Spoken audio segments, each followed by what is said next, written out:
This is Tracy Slatton from Parvati Press, and today I'm here to speak with Dr. Jane Ely about her book, Coming into Balance, A Guide for Activating Your True Potential. And Coming into Balance is a wonderful book. It's mostly about the medicine wheel, and so we're going to ask Dr. Ely some questions about the medicine wheel. Hi, Jane.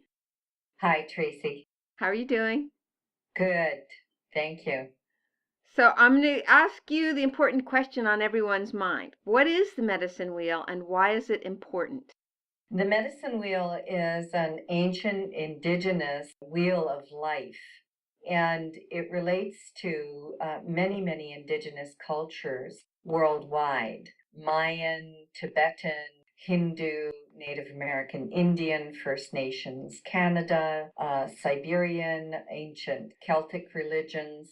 The wheel of life actually is like a mandala or calendar that shows us the different phases of life that we are entering or that we're in. So it helps us wake up inside our life.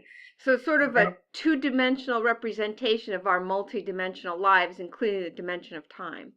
yes, actually it's a multi-dimensional representation. And in my book, you'll see the different graphics of the medicine wheel that I've used over and over again to place us.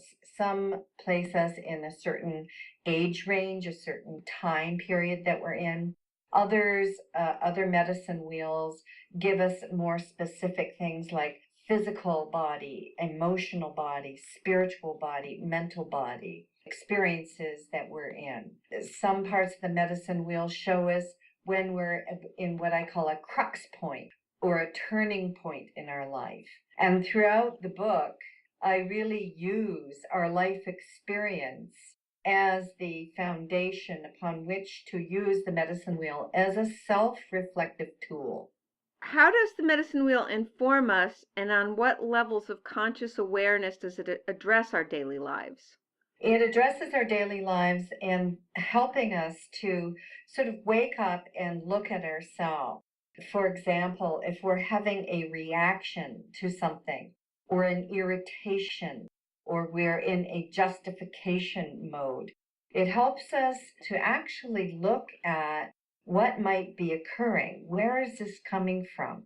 It helps us begin to ask what I call questions of the asker, which is to really place us into the present moment and into conscious awareness about our behavior. And then methods and skills, or what I call in the book skillful means, to shift that behavior if we're finding that we're not being met, being seen, being able to communicate clearly, many different ways that we are in experiences as human beings together.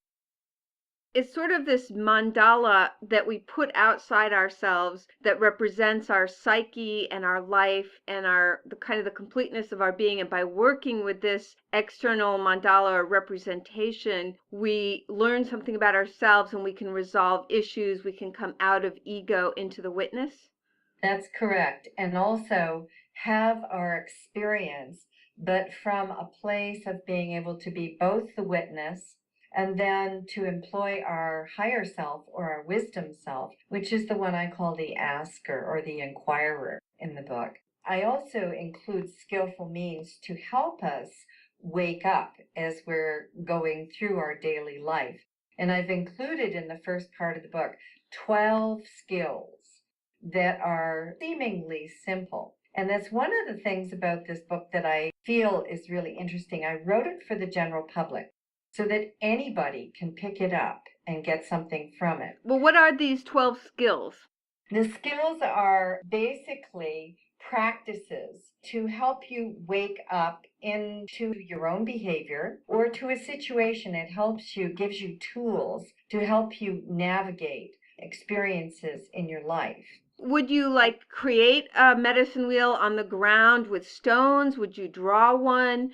I know there's a lot of journaling in your book, but what are the ways that we would create a concrete medicine wheel? Yes, you can actually, I've given instructions in the book how to set up a medicine wheel as an altar in your own home or apartment. or you can do it in your backyard. You can set up an altar. Actually, working with the medicine wheel on a daily basis helps you wake up to the different directions, which I explain in detail in the book. So like And it, each different direction means something, like the east direction signifies. yeah, the eastern direction signifies our faith and our ability to have faith and our ability to commit to action and then manifest. What does the west, represent? The West is the emotional world, are self reflective. We go inward to look at our own behaviors. And it's deeply looking at how we're reacting or responding, our history for reaction and response. And it helps sort of bubble up. It's the watery world, the water element in the medicine wheel. And it assists us in looking at what is floating to the surface for our attention. If I made a medicine wheel in my apartment, like using stones, and I was very drawn to the western direction, that would mean there's some internal process that's bubbling up trying to get my attention that I need to examine so it can become conscious. Is that would be the direction where we make the unconscious conscious? That's correct. Yes. And the you've just used a really wonderful way to use the medicine wheel, and that is for self divination or self reflection. And that's really how the wheel works. It comes through our intuitive self, and our mind trying to figure out a problem, a life experience that sort of keeps reoccurring. And we look at the medicine wheel and use it as a tool that helps us then be able to look at other aspects. What kind of medicine wheels have you made in your home? Have you done them out of stone or out of images? Have you cut out, collages? How have you used this? I use it in my home with stones and crystals, and I set up a medicine wheel altar. I have a personal wheel for my own personal healing, and I work that on a daily basis. And especially at the end of the day, after I've seen my patients, my clients, I sit for about a 20-minute period and I work the wheel. I look at the places that I've been conscious, unconscious, where I didn't catch something, and I really work the skillful means. Yeah, it helps me with self reflection and also self awareness. So I learn and I grow. And I say to myself, oh, the next time that comes up, I'll be able to respond. So you're giving yourself more tools and more skills using this one tool. Exactly. What have some of your clients done with medicine wheels? They've used the 12 skillful means in, like, for example, their own personal life to go through them, to journal, to share, and to work in their own world. There's a couple of things that have happened as a result of this book. Two people are working long distance over the phone with the medicine wheel, or they're Skyping or they're FaceTiming. Another group of people who are survivors of sexual abuse in the home and family violence in the home. Another group is working this, and this is worldwide. They're using the book as their book club, and they're going through it day by day. And it just is so gratifying to see that this book is being used in this way internationally now. That's so cool. Well, Jane, we're almost out of time. Is there one last hint you want to give us about using the medicine wheel in our daily life? Well, I'd like to bring our attention to page 71 of the book, and that's in The Skillful Means, and it's number 9. It's the skillful means of patience versus will.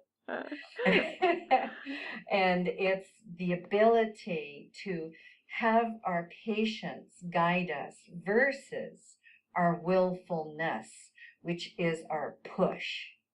And so when we have patience, our heart opens and the flow happens. So I just bring that to readers' attention. Well, I think that's really useful in today's world. So thank you very much. This was wonderful. I appreciate your time and talking to us today. Thank you, Tracy.